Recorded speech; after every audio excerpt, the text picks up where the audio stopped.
Happy Tuesday, everybody. Thank you once again for joining me for another rendition of the the blink if you'll miss it success of Damian's Advocate. What I mean by that is that, man, we have been getting a lot of feedback daily from Yeah. people now. Girl Friday, we got people hitting us up daily with Yeah. their relationship advice and woes and frustrations. And it's quite refreshing to have everybody hit us up and ask us questions or to just give us high fives and salutations for a job well done. So air five. Yeah. So Tuesday edition, you know, all the good stuff, anchor.fm for the podcast, at Damian's Advocate on Instagram, my own personal Damian G Show on all my other social media platforms. Bang, bang, bang. So a follow-up from yesterday's episode with the dating red flags. Something came across our docket this morning that originally we weren't going to talk about it until maybe later in the week. But hey, you know what? We're here. We're annoyed by commentary. Let's get to work. So Sarah, I'm going to do something different for this episode.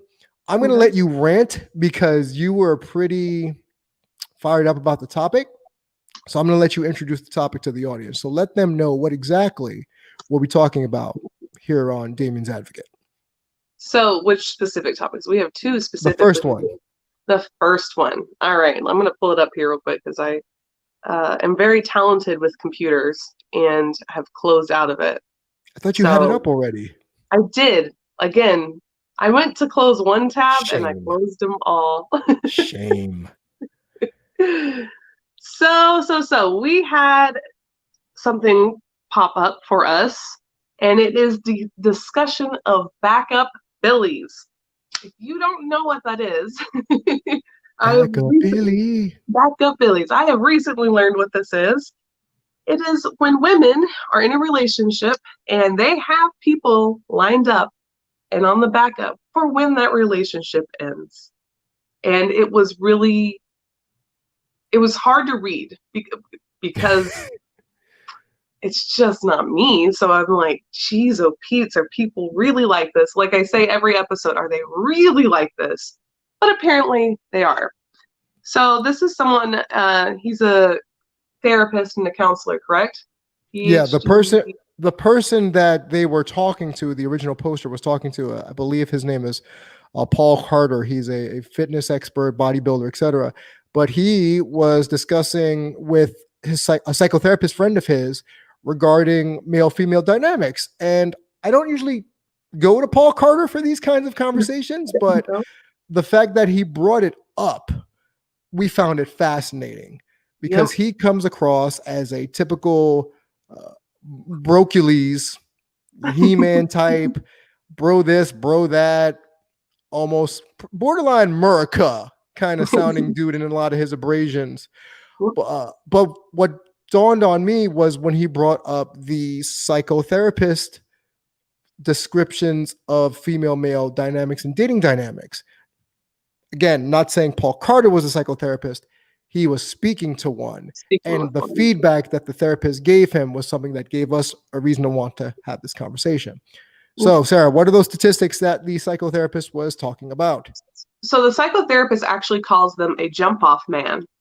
And he said a great majority of women have a jump-off man when they're getting out of a relationship. And Paul said, define great majority. He said over 90% of women usually have a guy lined up before they exit the relationship they are currently in.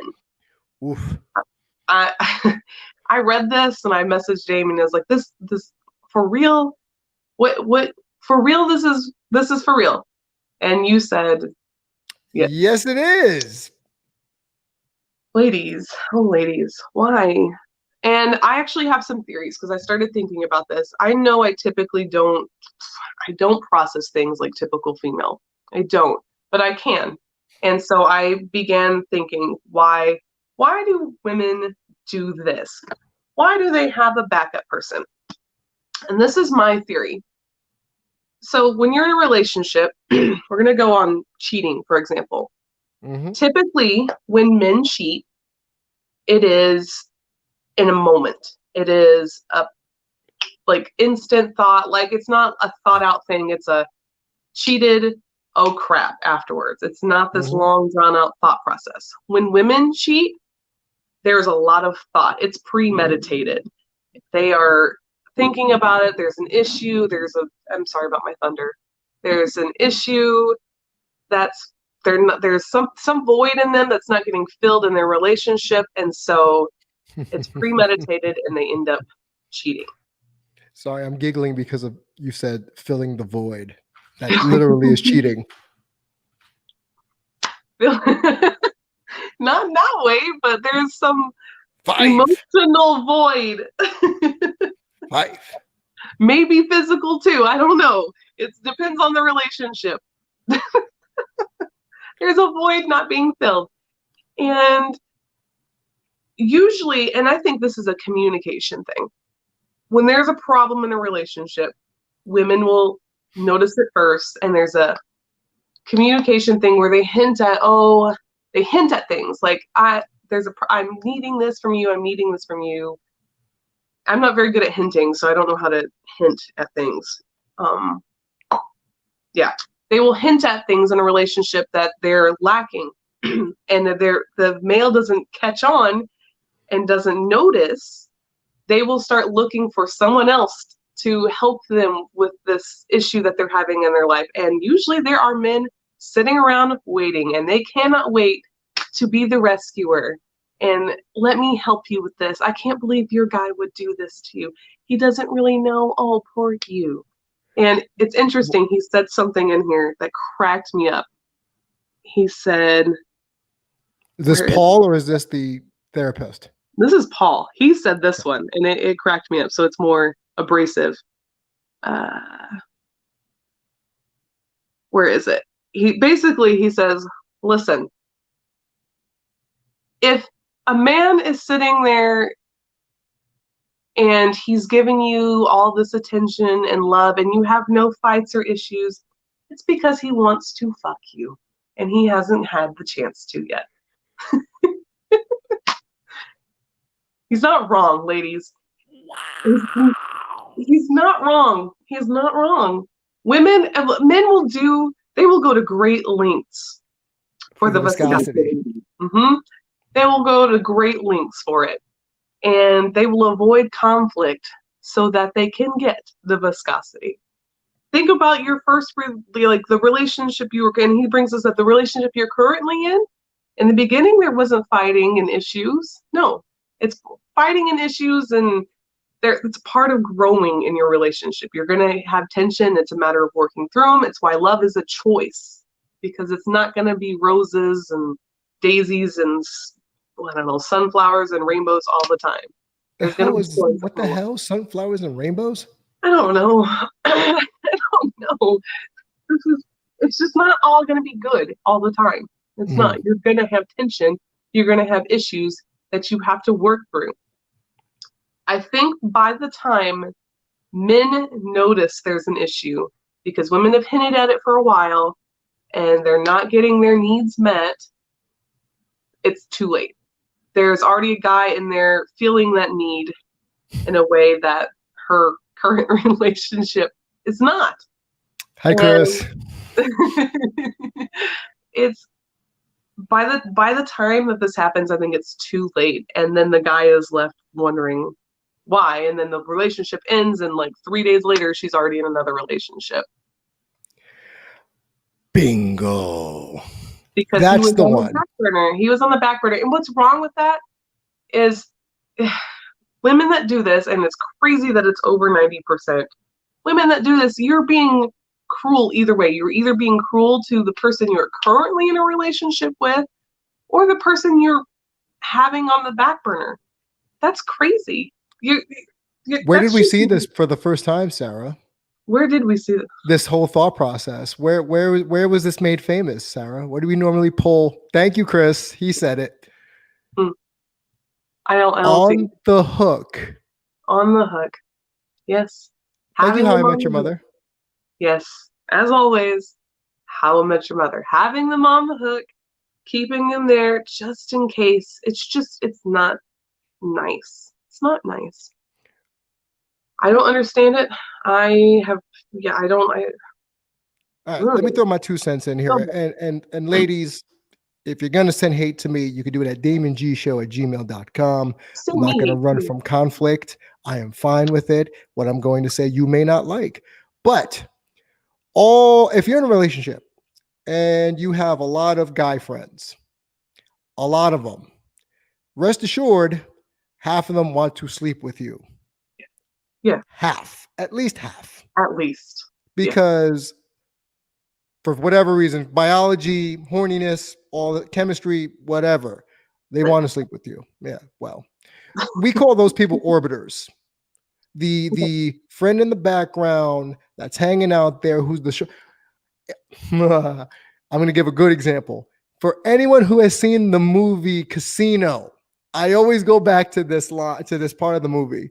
Joe Pesci was Sharon Stone's character. Joe Pesci was Robert De Niro's best friend in the movie. And then when she was having problems with him, Sharon Stone was having problems with Robert De Niro. She went to go cry. Oh, there. And what Sarah's doing on air, it was what I used to call they're there. As he literally goes from shoulder to cry on, warm embrace to pushing her head down on his jump and giving him head. Okay. Why? Okay. I don't know that you can help orbiters as a woman. It's gonna happen. I don't know. You can't. Men are gonna orbit. It's how you It's what we handle do. them. What you do. What you do. Like if you're leading them on, that's a problem. Just because you need that validation from having men circling around you, that's a problem. That's not nice to anyone. If they're orbiting and they're just there because, like, I'm a super friendly person. I am. And I it comes across a lot of times as flirting when I am really not trying to flirt. I just carry conversation with people. I'm genuinely interested in people's stories. Sometimes it can come across as flirting, and I'm not actually interested in any of them.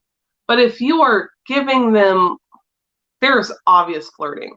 There is, I have seen it in public multiple times, the obvious flirting, and it makes me disgusted and sick. And Do tell Sarah, what are these obvious signs of flirting? obvious signs of, oh man, what are obvious? I'm trying not to be specific because there just are of like the batting your eyes, the touching, you've seen them. It happens all the time. The oh well, if I was with you, maybe we could. What's your story like? You're killing me. You're killing me Tell with me, these like I really facial. want to know, like if oh, this is. Hey, you know how For I those talk who are about. hearing the audio version, let me just say this: Sarah is pretty much acting like a typical girl on Instagram, and it is disturbing to watch. Yeah, like if how I was talking about yesterday that there's kind of like a sound of dumb. This is what it would be for me. Do you know what I mean? The Like, Valley Girl accent. God, I can't stand it. Yeah. Um, But back at the topic at hand, I have had clients, I have had it happen in my personal life, my personal dating life, where I have had clients who were dating people, and within a week of the breakup, the woman was dating someone else. She was branch swinging. uh, So why do you think I make the joke about me being good luck Chuck? because you have attracted some crappy woman in your life, all right? She's so Pete. Here's the thing, ladies, everyone in general, learn to be okay on your own. You don't have to have someone there. You want to grow and become a better version of yourself? Be alone for a second. Be alone and work on you. You don't have to have someone there all the time. And I'm not talking about your 5 minutes of hoeing. I am talking about going from I'm talking about going from relationship to relationship to relationship because you feel worthless without having a significant other there. You're not. You're not. That's crazy. That's crazy thinking, and it's sad that society makes us believe that we have no value if we don't have a significant other. That having a significant other means success. No, no.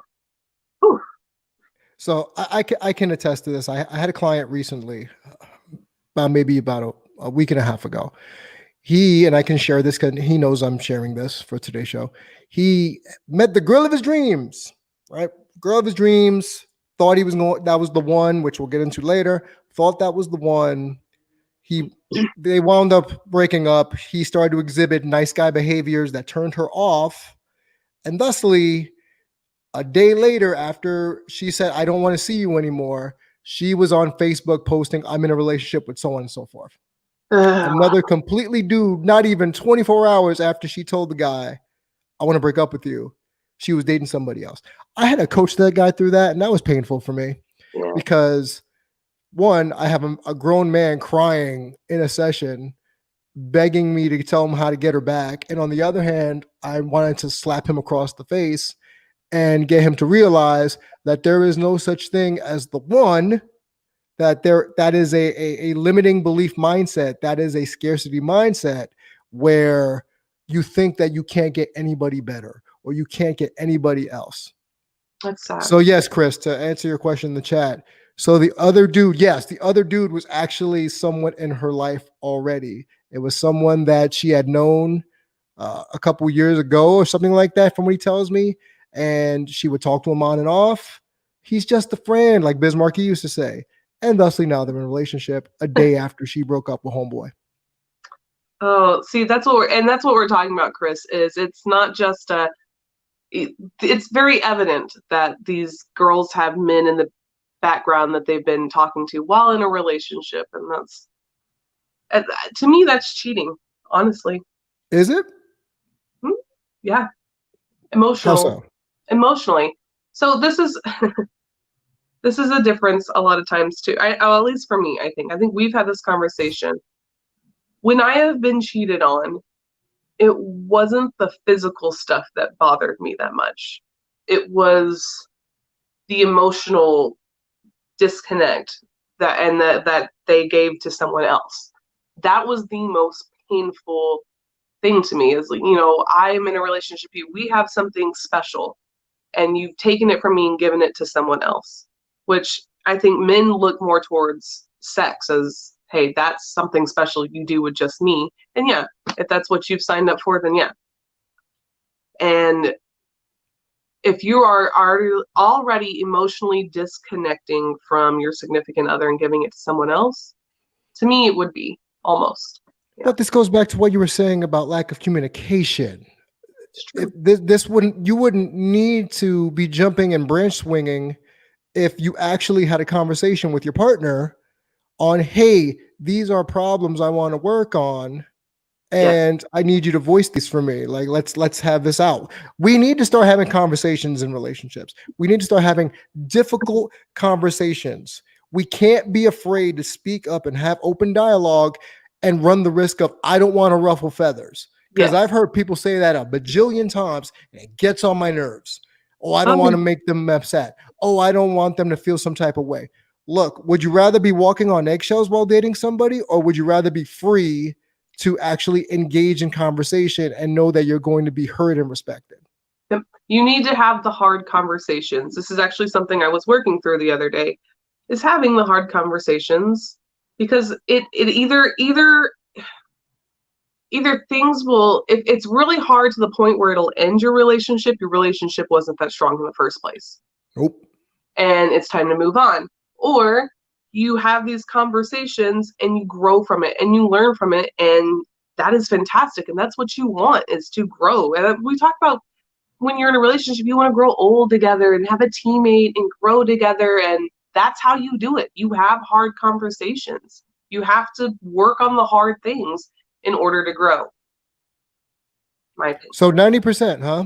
90% of women, according to this, and again, this is one therapist's opinion. I have my own opinions. over 90% of because he was in couples counseling from what I remember. He was a couples therapist. Yes. 90% of the women he worked with had a backup Billy waiting in the background. Yep. That's ridiculous. Yep. And he said men do it too, but it's nowhere, it's occasionally, it's nowhere near as common as it is with women. I wonder why that is. Is it what? It's the thought process. As men aren't. Did you say the thought process? Yeah. Yes. It is. That whole over there process. Nice.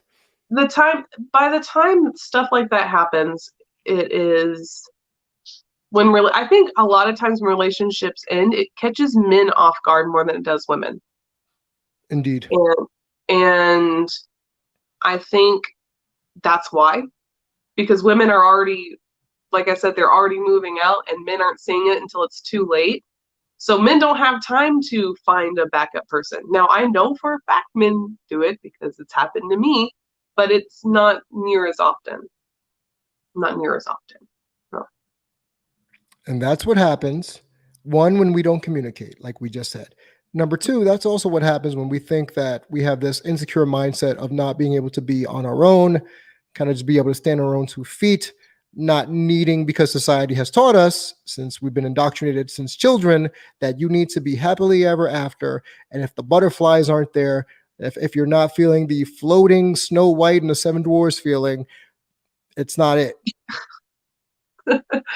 Yeah. And listen, every relationship, those butterflies will. As the butterfly thing? There's a hormone. There's a thing where you like get super excited and wow, like it's an overwhelming like dopamine addiction and so this is a reason why a lot of people in general don't have long-term relationships, because they get addicted to that dopamine from starting a new relationship and learning about them and the excitement. But after a while, that every relationship, those are going to wear off, and that's why it's a choice. If you're going to be in a relationship, it's because you love them and you love who they are as a person. And yeah, it's a choice. Especially, like, think about it, when you're a teenager and when you all these hormones just start, and you think about everyone has a new boyfriend, girlfriend every other week. It's because it's that addiction to. But I love him. I love him. I want to marry him. Yeah. Yeah. So Jigna in the comment section, welcome Jigna. We love you. Women do it more because they need a sense of security. And my question will be, why do you need that sense of security from someone else if you can't do it for yourself? Also, go check out Jigna's podcast, The Laid Off Life. That's actually a pretty good listen. I crack up with some of the stuff I hear on their show. But yeah, why do women apparently need to do it for a sense of security when they can supply the security themselves? You can. It is harder for women to feel secure within themselves. Part of it's society. We're taught we need a man to take care of us. That was when I first ended things with my ex-husband. It was a big thing that I had to work on, and I had to figure out, why am I wanting to be with someone right now? Why is it? This is a conversation I had with myself in the shower. I was like, why am I wanting to be with someone? So the shower is where I always have my thoughts. And what does that bring to me? And I was like, security. And then my next thought was, why can't I be that for myself? And it changed everything for me. I had to have that process of, what do you need from a relationship? And then why can't you be that for yourself? It's a hard switch. It's not like a switch all of a sudden you're going to go, oh, okay, I'm going to find security just in me. It's a battle, because you have a lifetime of habits and a lifetime of expecting security from another person or from a parent. When we grow up getting security from a parent, and now all of a sudden we have to find it somewhere else, and typically we find it in other people. And it's part of growing and evolving and developing, is learning to find security within yourself.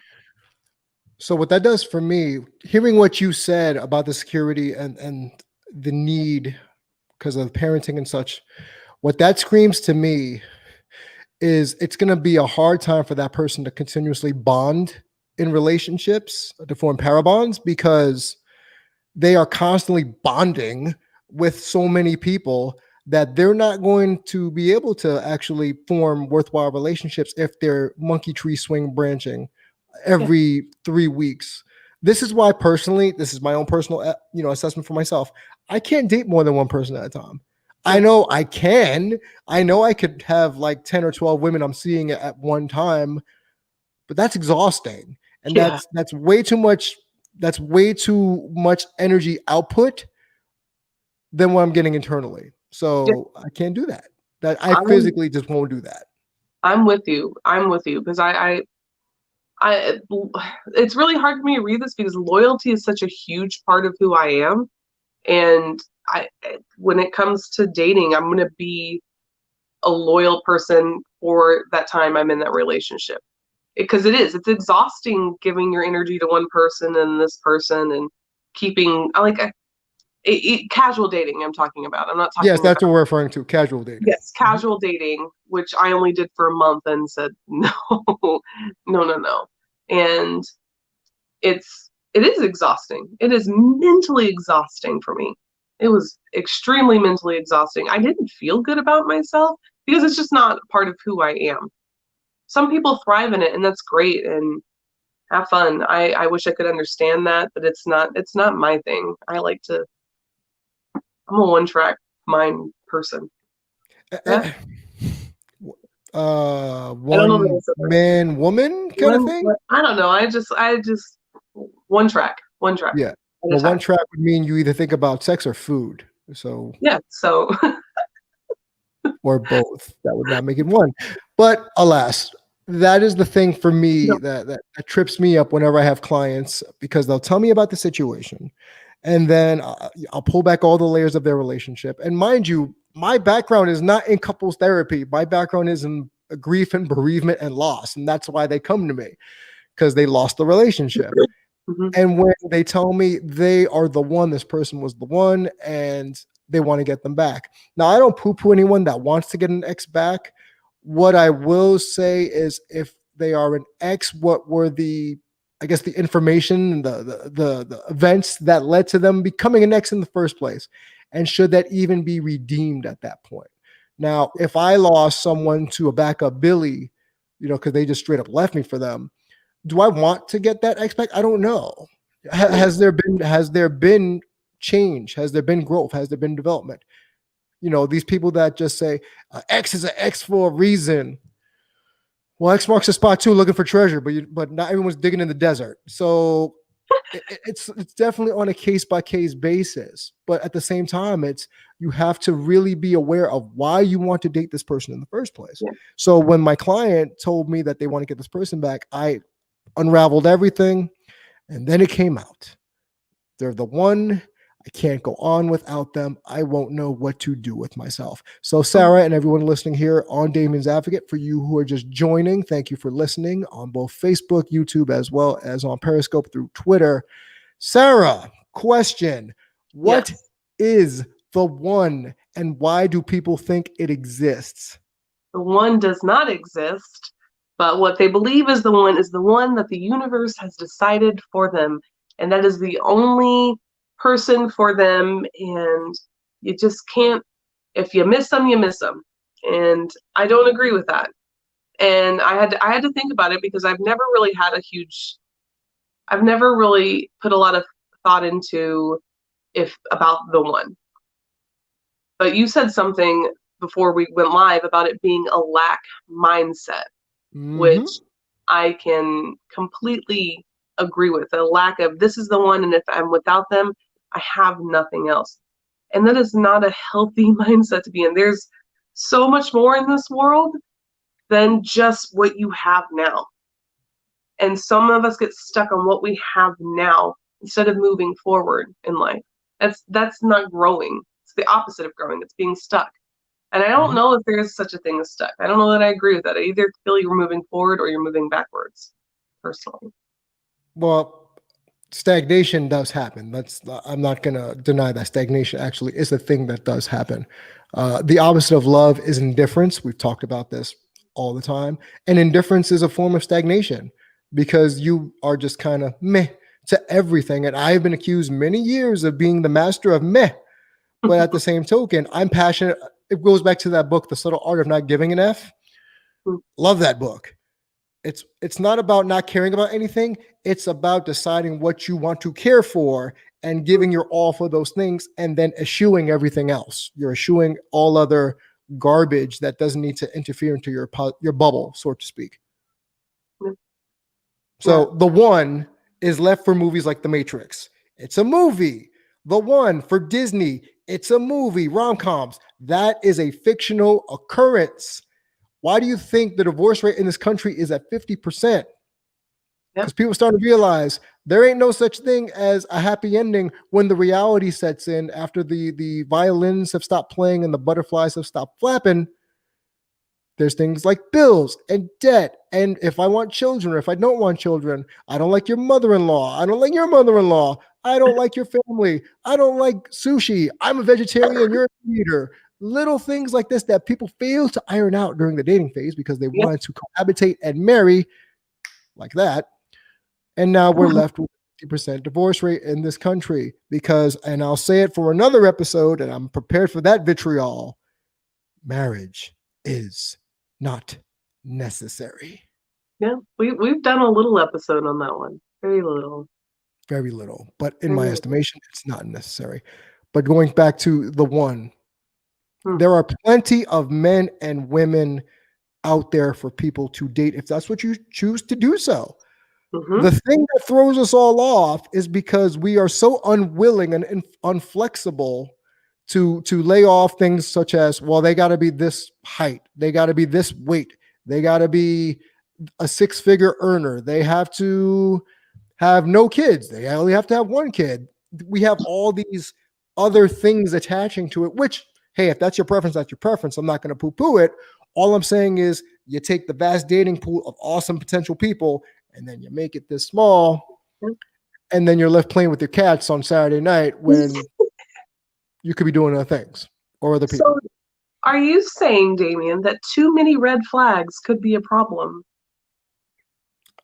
Yes, but you realize it, and you realize you're owning your shit, Sarah, like you always say, that you are saying, okay, these are red flags because it doesn't make me feel good about the relationship. I'm not saying I need to be with someone who's uber violent or who's a cutter consistently or things of that nature. No, that's not what I'm saying.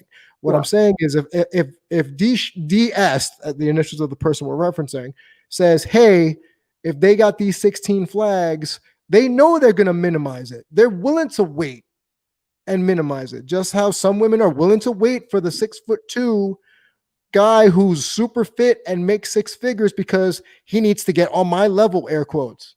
Get on my level. Get on. Okay. This is a good transition. Okay, this is a great transition, guys, because we weren't going to talk about this, but the other day we watch a lot of content to give you stuff to talk about, to give us to talk about stuff, and then we bring it to you guys and gals with our own mindsets. There was a thing regarding the phrase, what do you bring to the table? Now, I have been on plenty of dates back in the day where I had a woman ask me what my credit score was on the first date. That was bonkers to hear. Bonkers. I could write a short ebook on the funny things that women have told me on dates, especially dating in New York City in my 20s. That was an adventure. But when people are sitting down and they're getting to know each other and you see all this superficial stuff, and then when you get past it, when you get past all of that, you really get to know the person or try to understand the person, and then you say, well, what do you bring to the table? Men will say money, security, that stability, that masculine energy, blah, blah, blah. Women will say, and we've seen them say it, Yep. Sarah. Yes, we have. What do you mean? I am the table. What else do I have to bring? I want to know what that means. If a woman could explain to me that I am the table, if you could explain to me what that even means, I'd appreciate it. Does that mean I have to put my drink on top of you? Do I have to put books on you like a coffee table? What does that mean? You're just there sitting in the room what does that mean? I don't fully understand. mind you, the video we watched, they were slightly intoxicated. Slightly. But you know Slightly what they say? intoxicated. When you're drunk, that is when you tell the truth. Yeah, yeah, yeah. As I you know well know why. this past weekend, Sarah. Yep. That's very true. So, So when you hear that, when you hear men and women almost braggadociously talk about the things they bring to the table that are just, and I'm gonna need a little woo-woo for y'all. All it is the physical world. It's nothing on the inside. You know, what does that say to you, Sarah? so here's the thing. What I think I was before we got on, I was also watching another video. Is that the one about the girl that stabbed her ex? Yeah, yeah, Mm-hmm. and all she said were females are the prize, and the person reacting to it believes who I actually also MTR. I adore him and respect him, and actually he's red pill I can get on board with and follow, and he makes a whole lot of sense. MTR said, "No, men are the prize." Well, he didn't fully say that. It's what you bring to your relationship and to the table, The value. and the value you bring. And honestly, you guys need to think on what value you actually bring to the table. Actually, like ponder on that question, because it's not. I don't think it's as easy as a question to answer uh, as you think it is. It's I've had to ponder on what do I bring to the table, and the I think when women say I am the table, I hear the same thing. It's the same kind of I am a queen. You will treat me like a queen, and I could go on. Yeah, There, that's a different rant, Sarah. We'll get on that on a different rant. all But right, but so more than the physical, you're gonna age. Physicality is not gonna be a thing for that long. We're wait a not minute. gonna You talk mean to about the tell me long. I'm not going to be this hot when I'm 50? You How may dare be, you, madam? you How may dare be, you? but you're gonna age. You're gonna age, and you have to bring more than just your physical appearance. You got to bring more than tits and an ass to the relationship. Like, why do you want to be in a relationship where that's all you are? Of course, if all you are is tits and ass, that's going to get boring, and he will either cheat or leave. If that's all you have, you got to bring more to the table. You do. And men, the same thing. If all you bring to the table is the fact that you're 6'4" and muscular,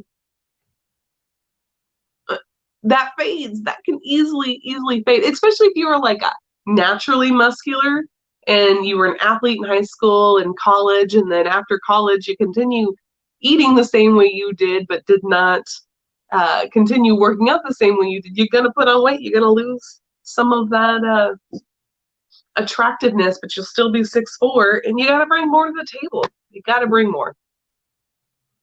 Yeah, more than just physical stuff. Okay. Hey, maybe they're the table. I'm the chair. I don't know. We're missing a whole love set. Okay. We weren't going to talk about this.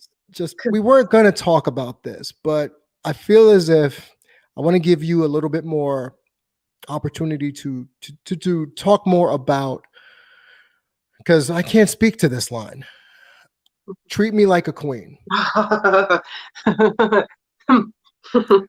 Because we've had discussions about this. Yes. And usually the ones that are most loud and obnoxious about it are the ones with the hood booger mindsets, the limited mindsets, the kyuk mindset, where they don't have anything other than, well, treat me like the queen I am. Well, what makes you a queen? I'm just me. Well, I'm just me too. Nice to meet you. But you have mixed feelings on this. Please, if you would like to share. I have strong feelings on this. So if you want to be treated like a queen, you have to be a queen. What makes you a queen? Yes. What makes you a queen, you say? Just by existing? No. Do you know what queens do? Do you know what queens do? Do you know what responsibility they have? Do you know all the effort they have to put in? They are not spending their time sitting on a couch, being pampered all the time, watching Netflix and having some man bring her whatever she wants. That is not what a That's called queen a is servant. doing. That is yes, that's called a servant. And regardless, that is not what a queen is doing. A queen has to care for herself physically, mentally, and emotionally, because otherwise, the king too, by the way, otherwise a country, a nation could be at war. It requires physically being fit for your country. It requires lowering yourself and being humble and speaking to your people. It requires vulnerability with also being very firm in who you are. It requires lots of bullshit. It is a lot of work. Queens aren't just sitting around all day eating bonbons. I laugh because that's my line, so I'm glad you used it. That's good. The bonbon line? Yeah, the bonbon line. They're not sitting around doing nothing. They're not just being pampered. They're not just having money thrown at them. They earn it. They earn it. Now, mind you, they are born into it most of the time. Sometimes they are married into it, but there's more responsibility than just being physically attractive. And I think you just hit the nail on the head with that one. You said the responsibility is more important than the benefit. And I think that's what a lot of people kind of get wrong is they want all, and I could go this, we can rewind this all the way back to the beginning. Everybody wants the perks of relationships, of viscosity, of riches, but they don't want to put the work in. They think just because they show up, because they're attractive, because they have physical features that are interesting and intriguing, that's it. That's all you got. That's all you need. And granted, societally, we have been told that the pretty people are the ones that get everything. The rich people get everything, supposedly. They do have it a little easier, but at the same time, it's remember, you are not the overseer of the kingdom of the world. You are the overseer of your own personal kingdom, your own life, your own existence, your own everything. Worry about that. Worry about your side of the street. But you got to put the work in. You got to participate in your own rescue. Yeah. Oh, yes. So I ask you again, I'm going to sound like a preacher. What else do you bring to the table? What else? You have to put the work in. You have to, it's just like alcohol. I bring alcohol to the table. It's just like alcohol. I feel like that's the opposite of where I was going with this. But it's like if you have fitness goals and you want to lose weight, it is not easy. It's not easy. It is very, very hard. I never ever tell any of my clients, oh, this is going to be a fast fix. Yeah. Fast, quick fix. That's what I was trying to say. It's not. You are going to have to put the work in. It is going to be hard some days. You're not going to want to do it. I don't want to do it half the time. But it's making the decision that I have goals and I want to be better and I want to bring more to the table than where I was and am currently at. I want more. I want to grow. I want to be stronger. I want to be able to, this is a specific goal for me. I want to be able to kick someone's ass if they attack me in the street. Like, I want to be super physically strong. And so I'm going to put the work in as much as I possibly can. I'm going to eat healthy and I'm going to take care of my body and my mind and my soul because I want to bring more to the table and I have goals. And in order for me to reach those goals, I have to be fit and prepared for it. And that's what a queen does. So, all right. There's my ring. I think that is the perfect time for us to end this episode of Damian's Advocate. Really passionate, Sarah. Thank you. Wow, that took a turn I didn't expect it to go. You could find again the show has a new Instagram at Damian's Advocate on Instagram. You can reach Coach Sarah at Coach_Girl Friday. Hopefully y'all know that reference. Myself at Damian G Show. I'm going to put this one up as an audio podcast later. So feel free to like, share, subscribe, and all that good stuff. Thank you to Anchor.fm for sponsoring. And without you, there is no us. So any last words, Sarah, before we get out of here? Just work on you, love you, own your shit, grow. That's it. Stop tree swinging. That's my last words to y'all. Stop going from relationship to relationship. Good Allow Lord. yourself some time to breathe. And Yeah. I'm not talking about 1 month, 2 months. No, you need time to breathe. You need time. That's what, unless back at the beginning of the show, that's why you have those orbiters, because then you don't want to give yourself time to breathe. But I'll leave that for another day. So again, thank you all. Thank you for listening. We'll catch you next time. And wear your mask, wash your hands, all that good stuff.